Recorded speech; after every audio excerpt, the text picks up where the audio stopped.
Germany is about to become Europe's most powerful military again. And is Europe ready for that? Well, earlier this year, a German-linked war game simulating a Russian attack on Lithuania involved 16 former senior NATO officials, military commanders, and security experts. In the scenario, Russia seized Lithuanian territory within 3 days while Europe hesitated.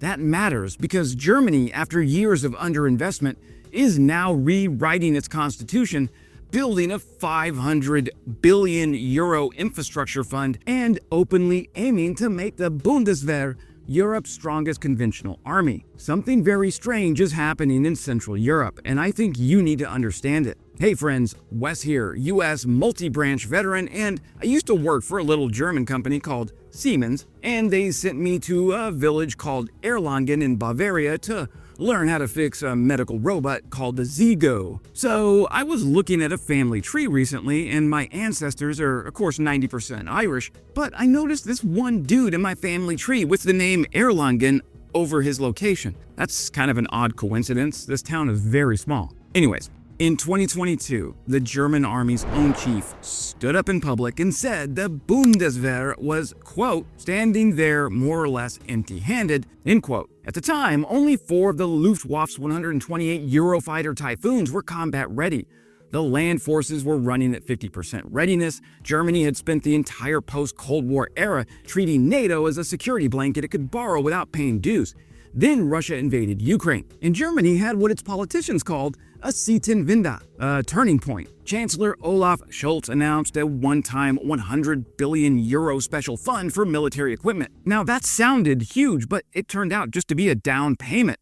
Fast forward to today, new Chancellor Friedrich Merz has amended Germany's constitution to exempt defense spending from the national debt brake, a fiscal rule that had been basically sacred in German politics for decades. He's created a 500 billion euro special infrastructure fund, and he stated publicly, plainly, that his goal is to make the Bundeswehr the strongest conventional army in Europe. Not the strongest in Germany's neighborhood, in Europe. The numbers back that up. Germany's defense budget goes from 86 billion euros in 2025 to 108 billion in 2026 to 152 billion by 2029. For context, Britain's defense budget is projected to hit 74 billion pounds in 2028. France is committed to 64 billion euros in 2027. Germany's 2029 number is larger than both of those combined. That is a seismic shift, and it happened quietly enough that I don't think most people outside the defense community have fully processed what it means. Here's the thing about money, though.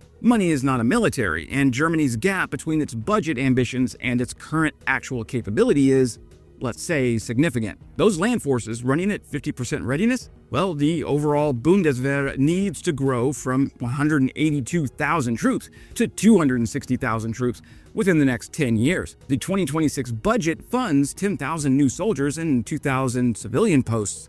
That's a good start. It's also a long way from 78,000 short. The deep strike problem is even more uncomfortable. A missile expert named Fabian Hoffmann told Breaking Defense that Germany had a, quote, dramatic capability gap in long-range conventional strike, and hasn't yet made the moves to close it in any way he'd describe as adequate. The flagship European long-range strike program has been slow to progress for 4 years. Hoffmann's argument is that Germany should have contracted MBDA to restart Taurus missile production back in 2022 and simultaneously pursued a cheaper standoff option. Now, Germany just ordered 400 Tomahawk cruise missiles from RTX, which is a meaningful step. But it also highlights the dependency problem. Germany is still reliant on the United States for nuclear capability, deep strike, key ISR systems, and missile defense. Some of that dependency is by design. Some of it is decades of procurement neglect catching up. And then there's the war game, the one I mentioned at the top of the video. Die Welt and the Bundeswehr's own Wargaming Center ran Germany's first public simulation of a Russian attack on NATO's eastern flank. The scenario? Well, Russia fabricates a humanitarian crisis in Kaliningrad, uses it as justification to demand a transit corridor through Lithuania, and sends troops in behind a convoy. The US in this scenario decides it's ambiguous enough that Article 5 doesn't apply. What a surprise. Germany has a brigade already stationed in Lithuania, but drones mined the roads around that brigade's base and cut it off. Russian forces seized Marijampolė, the junction connecting Poland to the Baltics, in days. Germany's simulated response was described by participants as dominated by consensus-seeking, external signaling, and fear of escalation rather than any direct military counter. The Baltic states were furious about the war game. Estonia's ambassador called parts of it insulting. Lithuania's former intelligence chief called elements of it nonsense.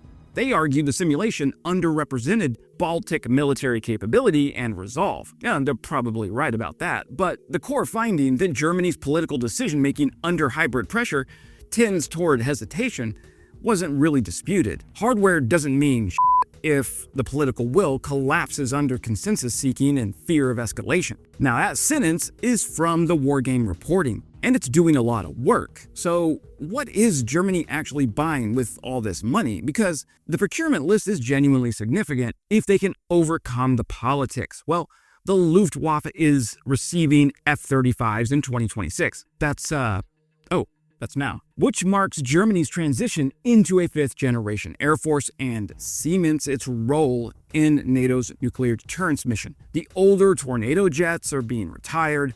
Germany is also a European leader in collaborative combat aircraft, the so-called loyal wingman concept, and they're aiming to field that capability by 2029. AI and autonomous systems are central to these programs. On the ground, the Arminius project is one of the largest arms contracts in German history, up to 3,000 Boxer battle tanks, 40 billion euros going to a Rheinmetall KNDS consortium. Boxer deliveries are phased over the next decade, which means Germany's army will be riding essentially new hardware by the end of the mid-2030s. Air defense is getting a serious investment, including ground-based systems funded from both the regular budget and the special fund. Germany has also committed 9 billion euros annually to Ukraine through 2029. It's simultaneously rebuilding its own arsenal and helping sustain someone else's active war. The Lithuania deployment is real and growing. The 45th Armored Brigade, the Lithuania Brigade,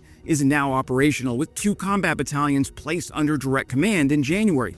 Barracks construction near the Belarusian border is scheduled for completion by 2027, eventually housing up to 3,000 German soldiers. Germany's defense minister was explicit, quote, "This brigade is not a political symbol. It's a military contribution to deterrence and defense," end quote. That's a different rhetorical register than Germany has used about its military in a long time. The procurement reform matters too. Germany based the Bundeswehr Planning and Procurement Acceleration Act to cut through the bureaucratic timelines that have historically made German defense acquisition a running joke among allies. Whether that actually changes the culture of the procurement system or just the paperwork is an open question. But here's the question that actually nobody in the mainstream coverage is asking clearly enough. What does a rearmed Germany actually mean for NATO's internal power structure? Well, for 70 years, the architecture of European security has been built around a deliberately constrained Germany. That was a deliberate post-war design decision. Germany's neighbors, especially France and Poland, accepted American hegemony over European defense, partly because the alternative involved a rearmed Germany calling the shots. The American security umbrella solved the German problem, but with Trump, that umbrella is now wobbling. Trump has made clear the US expects Europe to handle its own defense. And when Europe has to handle its own defense, the country with the biggest economy and the biggest military budget is gonna have the biggest say. That country is Germany. Now, French President Macron has been the loudest voice for European strategic autonomy for years. He may not have fully modeled the scenario where Germany's defense budget exceeds France by 90 billion euros, but there are already signals that Berlin's expanding military capacity is going to translate into a more leading role in NATO's policymaking, a phrase that will be received very differently in Paris than in Warsaw. Poland, interestingly, is probably more comfortable with German rearmament than France. Poland's threat assessment is Russia, and Germany with 260,000 troops, F-35s, 3,000 Boxers, and a combat brigade 30 kilometers from the Belarusian border is a Poland problem getting solved. In January, Chancellor Merz stood next to Lithuania's prime minister and called the brigade deployment a joint investment in Europe's security. That's not the language of a country being reluctantly dragged into collective defense. That's the language of a country that's decided it wants to lead. In 2011, Polish Foreign Minister Radek Sikorski said something that Merz quoted at the Munich Security Conference this February. Quote, "I fear German power less than German inaction." End quote. That quote landed differently in 2011. In 2026, with 150 billion euros a year flowing into the Bundeswehr, it lands as something close to a prophecy coming true. The German military story of the last 70 years has been a long exercise in restraint. Restraint was appropriate after 1945. Restraint was good European citizenship during the Cold War. Restraint became a habit, then a fiscal preference, then a strategic liability that Russia calculated into its invasion of Ukraine. That era is ending. By 2029, Germany will have the largest defense budget in Europe, a combat brigade in Lithuania, F-35s in the air, 3,000 new battle tanks on order, and a constitutional framework that lets it keep spending without hitting a legal wall. Chancellor Merz has said the quiet part out loud. He wants the strongest conventional army on the continent. The money is real, the procurement is happening, the political commitment, at least at the chancellor level, is explicit. What the Wargaming told us is that money and hardware are necessary but not sufficient. Russia seized Lithuanian territory in this exercise in 3 days, not because Germany lacked equipment. It froze because Germany's political decision-making culture, under ambiguous hybrid pressure, defaults to consensus-seeking and escalation avoidance. That's a cultural problem, and you can't fix that with a procurement budget. So whether the Zeitenwende is producing a Germany that's genuinely willing to act, not just spend, is the most important defense question in Europe right now.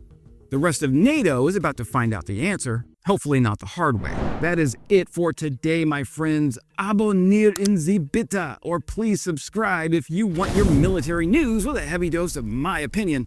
And say it with me, glory to Ukraine, glory to the heroes. Crimea is Ukraine.